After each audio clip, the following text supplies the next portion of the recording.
Welcome to the debate. Our subject today is the evolutionary history of Panthera leo, the lion. We're looking specifically at the transition from those, massive and widespread Pleistocene forms, like the European cave lion, Panthera leo spalea, to the modern lion we see today. And it's a fascinating puzzle because the fossil record and the genetic record seem to tell slightly different stories here, don't they? There's a real conflict. Exactly. On one hand, you have this incredibly dominant predator across, 3 continents for hundreds of thousands of years. But then the genetics suggests the modern lion lineage is, surprisingly recent. Right. So the central question we're grappling with today is this. Does the evidence really support a kind of multi-regional evolution? The idea that modern lions gradually evolved from all those scattered Pleistocene populations? Or the alternative, the latest wave hypothesis, which argues for a pretty clean replacement, right? That a single, recent, genetically distinct population basically swept through and replaced the older forms.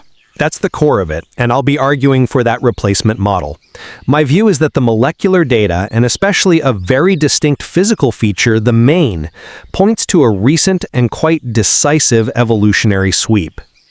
Okay, and I'll be challenging that view, because I think this story has to account for the lion's deep-rooted, long-standing behavioral traits.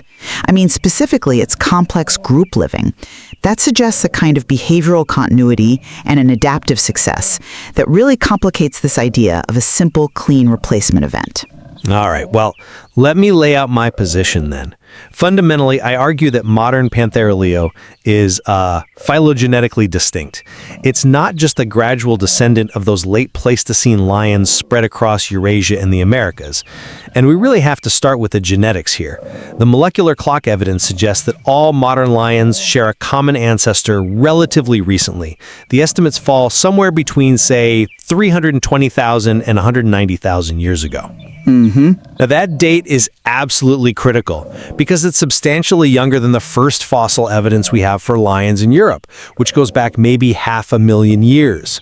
So this genetic bottleneck, it strongly points towards some kind of massive population crash, maybe an extinction event, that really pruned back the lion family tree. And after that, it seems a single successful population expanded and, eventually spread out.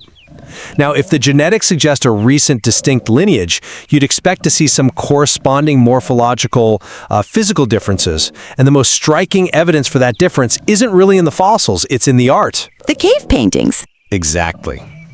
The mane, or rather the lack of it. If you look at the late Pleistocene European cave lions depicted in that incredible Paleolithic art, Chauvet, Lascaux, those sites dating roughly 30,000 down to maybe 10,000 years ago, they are consistently shown without manes. The detail's amazing. You can sometimes even see the scrotum on the males, but there's just no discernible mane. Now, contrast that sharply with what appears later. The maned male lion. We're talking the big, impressive manes types 3, 4, 5 that start showing up in art from the early Holocene in southwestern Eurasia and northeastern Africa. Think ancient Egypt, around 6,000 to 5,500 years ago. This chronological sequence and the geography, it really argues strongly that the main form was this latest wave colonization that replaced the older, maneless cave lions. Okay. I see why you lean so heavily on that visual evidence from the art. It's certainly powerful. But my argument is that by focusing almost entirely on that relatively recent feature, the mane, you risk missing the real engine of the lion's evolutionary success story. And for me, the true story of Panthera leo is its group living behavior. That's a trait that must have evolved much, much earlier, probably before its massive expansion out of Africa. We have evidence, that African habitats back in the early Pleistocene, maybe 2 to 1.5 million years ago, places like Olduvai Bed already had the conditions that strongly favor group formation. The right kind of open habitats, the prey availability, and crucially, the intense competition from other large carnivores, the competitor guilds. This deep history suggests group living got established early on and became this persistent, incredibly successful strategy across their enormous range later. Because the advantages are pretty universal, right? better hunting success in lean times like the Kalahari today, and really critical defense against competitors, what we call intra-guild conflict, dealing with hyenas, saber-toothed bears, being social helps. Right. And there's more support for this deep continuity in social structure if you look at the fossils themselves, specifically the skulls. Late Pleistocene lions, whether they're from North America, Beringia, or Europe, they all show a degree of sexual dimorphism in their canine teeth that's comparable to modern lions. Now, why does that matter? Well, that difference in male and female canine size is a really robust indicator of intense male-male competition, usually for access to females. It strongly signals a monopolistic, pride-based social structure, very much like we see today. So these deep behavioral parallels, I think, they argue for a fundamental success and a continuity that really challenges this idea of a total clean replacement by just one recent wave. Okay, I absolutely acknowledge the strength of the evidence for early group living and the consistency in sexual dimorphism. That's a fair point. It seems very probable, likely even, that Pleistocene lions were social animals. I mean, the lion was arguably the most dominant large land carnivore across its huge range for maybe 1 million years, and that success almost certainly stemmed from its sociality. Exactly. But here's my counterargument. If that social structure was so universally successful, so advantageous, why did the maneless forms completely disappear, globally, when the maned form showed up? You see, behavior, no matter how sophisticated, can sometimes be outweighed by a superior morphological adaptation, especially under intense selective pressure. And the mane, as a secondary sexual character, wasn't just for show. It conferred a unique selective advantage that the maneless form critically lacked. An advantage you think was decisive enough for total replacement? Yes, potentially. Let's unpack the function of the mane a bit more. It seems to serve at least 2 key roles. One is visual signaling, intimidating rivals. But perhaps more importantly, it's physical armor during fights between males. Those fights over territories and prides, they can be absolutely brutal, often lethal. The mane protects the really vulnerable neck and shoulder area during these clashes. And then you add female choice. Females often prefer males with longer, darker manes, which naturally selects for the trait and helps it spread. So given that this feature provides such a clear, measurable survival advantage in male-male competition, and that competition is absolutely central to reproductive success in lions, it seems highly plausible to me that the single key feature allowed the maned lineage to definitively outcompete and ultimately replace the older, maneless forms across their entire range by the time we get to the Holocene. It was an evolutionary refinement, built on that existing social structure, but it was the decisive factor. I approach that idea of such a swift, complete, morphology-driven replacement with considerable skepticism. It asks us to believe that this fundamental behavioral adaptation, sociality, which made the lion a super predator for hundreds of thousands, maybe 1 million years, suddenly became almost irrelevant just because of a patch of thick fur on the neck. Well, I wouldn't say irrelevant, but perhaps less decisive than the new trait. And I'd also press you on that genetic bottleneck date you mentioned earlier, the 320,000 to 190,000 years ago range. While it's significant, yes, that period correlates very strongly with major global climate shifts, particularly around marine isotope stages 7 down to 6. That was a time of huge swings from warmer interglacials into massive glacial periods. Events like that likely caused widespread population fragmentation and local extinctions across the board, affecting all lion populations. It wouldn't necessarily just set the stage for one specific latest wave to emerge much later. That bottleneck might just represent a massive general reduction in the panther leo population size, not the birth of a completely distinct, superseding lineage. Okay, but even with climate fluctuations, the emergence of the maned form later still needs explaining. True, but if this was a clean sweep, a total replacement, we really ought to see a sharp genetic and morphological dividing line in the record. But the fossil data, it suggests more complexity. There's analysis of late Pleistocene lions from Eastern and Central Europe, which is exactly the crucial contact zone where the northern Spelaea lions would have met any advancing southern forms. And what it shows is a quite complex, scattered pattern of cranial characteristics.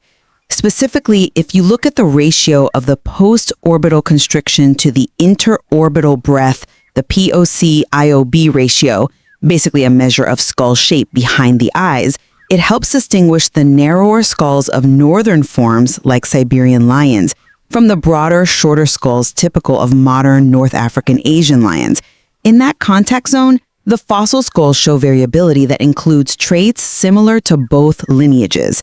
Now, that doesn't really scream clean replacement to me. It implies interaction, possibly interbreeding, hybridization between the advancing modern lions and the native pre-modern populations. That blurs the supposedly sharp phylogenetic distinction that the latest wave hypothesis seems to require. That's a very interesting point about the PCOB ratio, but I would frame that morphological mixing quite differently. To me, that very variability in Eastern Central Europe, the presence of these intermediate skull shapes, is precisely what the latest wave hypothesis would predict in a zone of intense competition and displacement. It's evidence of the process of replacement unfolding. You're seeing the advancing genetically distinct modern form starting to interact, maybe hybridize to some extent, with the indigenous cave lion before the indigenous form is ultimately overwhelmed and vanishes from the record.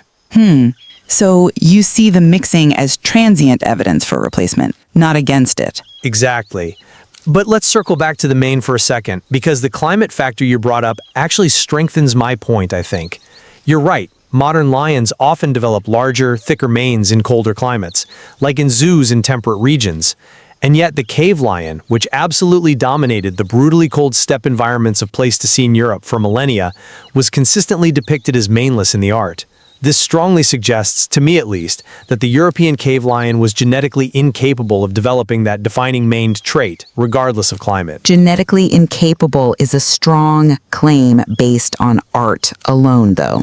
Perhaps, but consider this. If the maneless cave lion had survived into the warmer Holocene period, isn't it highly surprising that it would then spontaneously evolve a magnificent mane in the hotter climates of places like Egypt or the Balkans in less than, say, 5,000 years? It just seems far more parsimonious, more straightforward, to conclude that the maned form, already distinct from that earlier genetic bottleneck and carrying this powerful selective advantage, simply colonized the region after the maneless form, P. L. Spelaea, had already gone extinct around the end of the Pleistocene. But again, this relentless focus on one morphological trait, the mane, risks ignoring the deep adaptive stability built into the lion's sociality. The very fact that the lion managed to colonize and dominate such an enormous, contiguous range, from the southern tip of Africa, right across Eurasia, and even into parts of the Americas for such an immense stretch of deep time, that speaks volumes about a fundamental and extraordinarily successful core adaptation. No one denies its success for a long time. Right, but that success wasn't just about bigger teeth or claws, or later, a mane. It was deeply rooted in its flexible, sophisticated group living behavior. Prides allow lions to adapt dynamically. Group sizes can change based on local conditions, prey density, competition. They can maximize success almost anywhere.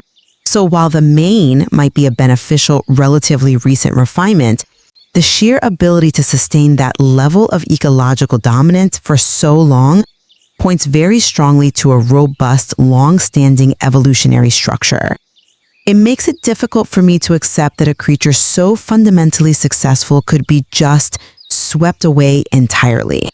It feels more likely that they showed strong local persistence, perhaps eventually hybridizing or being absorbed into the advancing population structure rather than facing a total genetic extinction event simply triggered by the arrival of the maned trait. The lion's true success, I'd argue, was built on its behavioral toolkit, and that toolkit likely persisted across the entire lineage. even through bottlenecks and replacements. But if that behavioral toolkit was so robust, so universally advantageous, why didn't the mainless lineage survive somewhere? Perhaps in isolated pockets outside the northern range where the climate wasn't as harsh during the glaciations? The eventual, seemingly global dominance of the maned phenotype by historical times strongly suggests the selective edge it provided the armor. The superior display in contests was simply too decisive in the end, especially in areas with high lion density, where male competition would have been fiercest.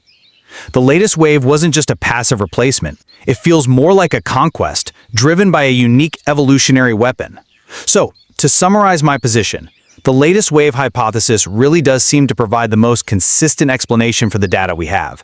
You have the molecular dating pointing to a relatively recent bottleneck for modern lions. You have the clear chronological and geographical pattern of the maned phenotype appearing in art only in the early Holocene. Taken together, this strongly argues for a single, phylogenetically distinct population that expanded and, yes, replaced the older, maneless Pleistocene populations that had previously dominated the northern Holarctic. And that replacement was likely driven by the superior selective advantage conferred by the mane as a key secondary sexual characteristic. And I'll summarize by maintaining that the deep, long-standing continuity of the lion's sophisticated social structure, which we see evidenced by consistent sexual dimorphism in the fossils, suggesting similar social dynamics and inferred from its immense long-term ecological success driven by group living, suggests these Pleistocene lions were already highly successful and behaviorally very comparable to modern lions.